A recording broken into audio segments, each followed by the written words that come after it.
I run into a lot of ones that don't have a lot of budget. And so something that I think that is really nice that you can still get with all the open source tools is some like really basic like user entity behavior analytics. If you just decide like what it is that you care about and make sure that you are working through the project, if it's not an area that you're strong in, working through the project with your favorite language model, and preferably some role prompting with some sort of like a data scientist role that you've given this thing. Make sure that you're not looking at too many pieces of the pie. You don't want to just give like full log files, for a small business or something like that, or a mid-size business, and just say, detect things that are different and just run with that. But for something, if you're in a small SMB environment, say you have like 150 headcount or less, and you're like the security guy and you report to the director of IT, right?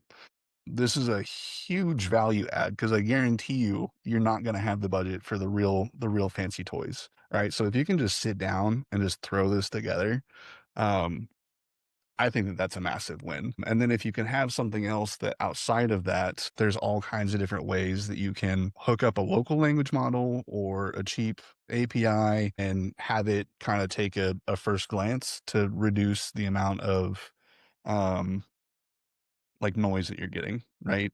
You wouldn't want to do that in every environment, but for that SMB kind of 150 headcount kind of model, I think that that makes a lot of sense. So this is the kind of thing that I've been deep in machine learning for over a year, like the actual ML, and I've been in deep into AI basically since ChatGPT dropped. And I thought that it would just be something nice to share with the class, of like, hey, you can sit down.